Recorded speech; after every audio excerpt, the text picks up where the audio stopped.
Hello, thanks for looking in on this video. So we've got another case from the 1990s. Again, like I say, I disguise the locations and change all the names of people involved to protect their identities. So today's offender is a chap called, I shall call him Sid, and he's due to appear in Crown Court for an offence of handling stolen goods. So in other words, he appeared at magistrates and they sent him up to Crown Court because the magistrates felt that they had insufficient powers to sentence this man, and that it was more serious really than what they can sentence him to. So handling stolen goods, like I've said before, is quite a serious offence because traditionally it's viewed as just as seriously as the people that committed the original offence of theft or burglary. So although he'd been granted bail for this offence, I had to go and see him in prison to interview him, because after he committed this offence of handling stolen goods, he offended again, and the magistrates, he offended again twice, and the magistrates decided to send him to an immediate term, sentence him to an immediate term of imprisonment. And of course the magistrates court aren't as booked up as Crown Court, and things take longer, so he's now in custody serving a custodial sentence for offences committed after the handling stolen goods. So this handling stolen goods offence is quite serious, very serious really. What happened was police on patrol on the motorway were driving along, and they noticed this caravan being towed by a car with a different number plate to that of the on the caravan. So they radio in the registration numbers, and lo and behold, it comes up that this caravan had been stolen within a few hours before, about 3 or 4 hours beforehand. So he gets pulled over, and it turns out that he's never passed his driving license, and that he was driving illegally, technically disqualified, as he'd never had passed his test. Horrendous, isn't it?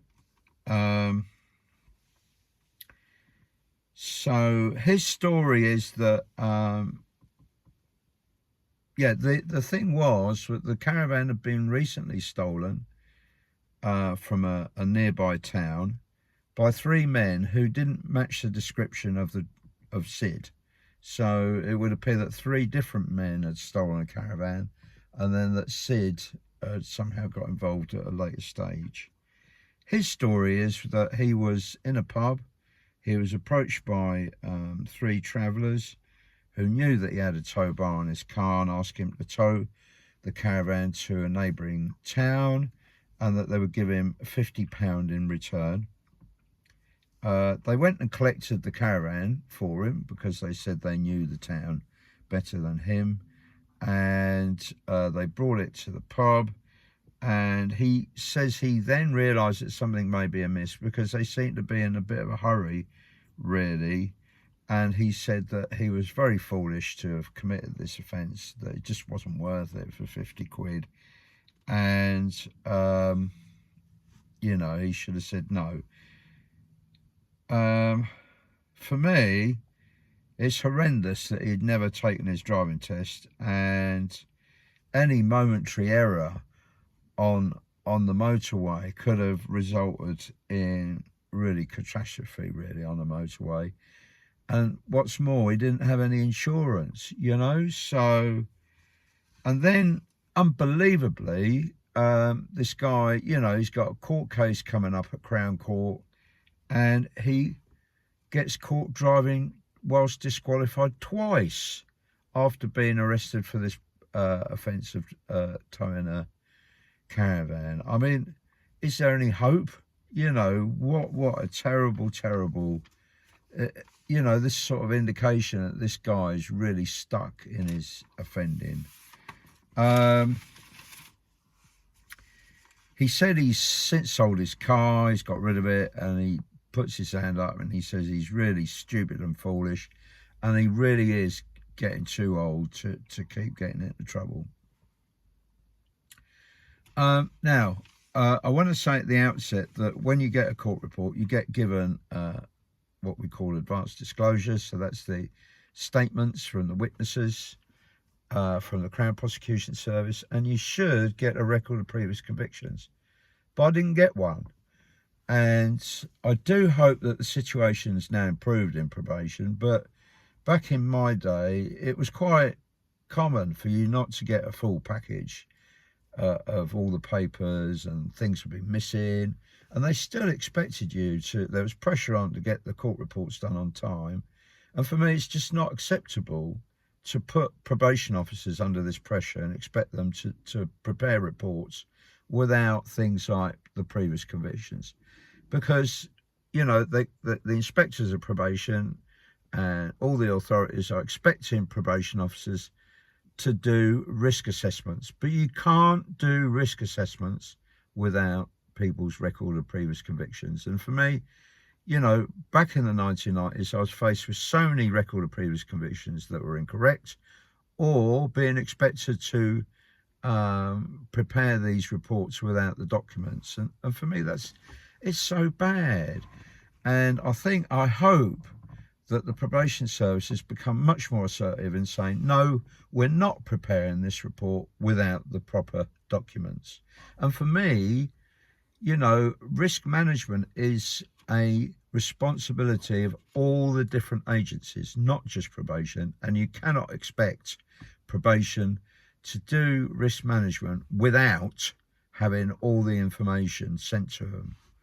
So anyway, this guy had a really lengthy and appalling record of previous convictions. I had to, you know, look around the office, and he grew up in the northeast, in quite a tough area. He was one of 5 children. His dad was a very heavy drinker and offender. This man suffered physical abuse as a child, didn't get on at all well at school. And 15, 16, he started using heroin and LSD and amphetamines. He's got a very long and serious history of dishonesty, most serious of which were 2 robberies he committed, all to fund his drug and alcohol addictions. He said he grew up in a very, very high area where lots of high numbers of young offenders, high numbers of people that stopped attending school, that he was very anti-authority. He's not typically violent, he said. You know, apart from the 2 robberies, there's no real history of violence, but of lots and lots of acquisitive crimes. He's looking at his probation records. He's attended quite well to see his probation officers. Good attendance, but it would appear that he kept his supervisors at arm's length and didn't really talk about his problems or seek help in getting his addictions addressed. Very poor record on doing community service.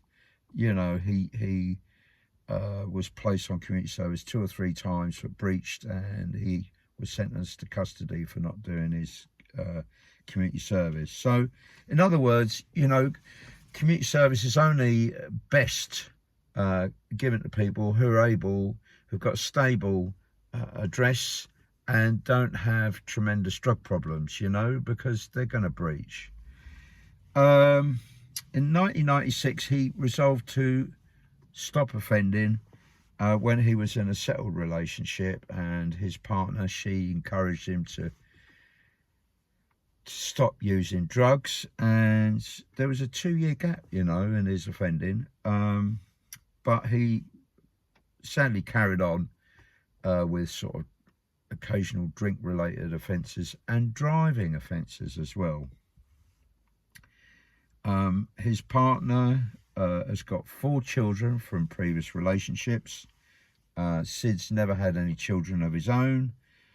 He's got quite severe literacy problems, and it would appear that he's dyslexic.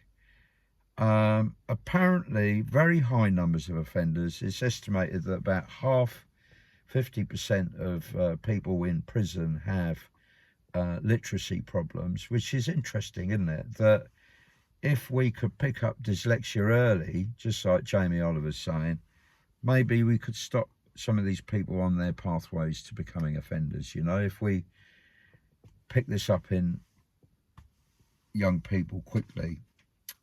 He's recently got a job with some builders, and he seems to be enjoying it. He's having to use public transport to get to the jobs. So on the face of it, you know, Sid's got a terrible record of previous convictions and will appear at high risk of reoffending, really. There are signs, you know, he's been very entrenched way of life for him, this offending, from childhood. It's like almost inbred in him. But, you know, it would appear that he's not particularly violent. He doesn't particularly have an anger management problem, but offending's been his way of life. There has been a reduction, and he's what, 35 years old now. He's, you know, and he's trying to be a dad to these 4 children.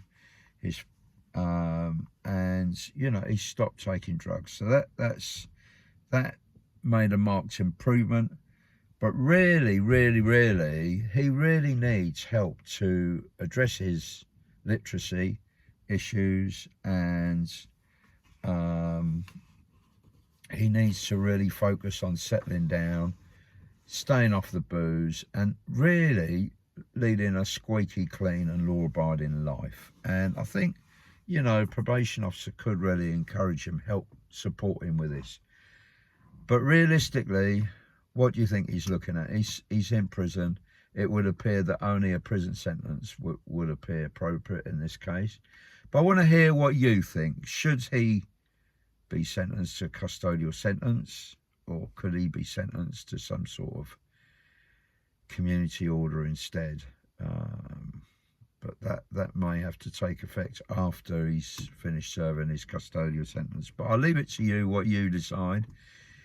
But hopefully somebody's going to put some work in with this man, because I think he's ready to respond at some point. Anyway, I hope you've found this interesting. But really, on the face of it, what a really horrendous and stupid offence, really. What's he doing driving around, owning a car without having passed his driving test? You know, very, very entrenched offender. You know, my God, he better start changing his ways, hasn't he? Anyway, all the very, very best. And thank you for looking in on this video. All the best now. Bye-bye.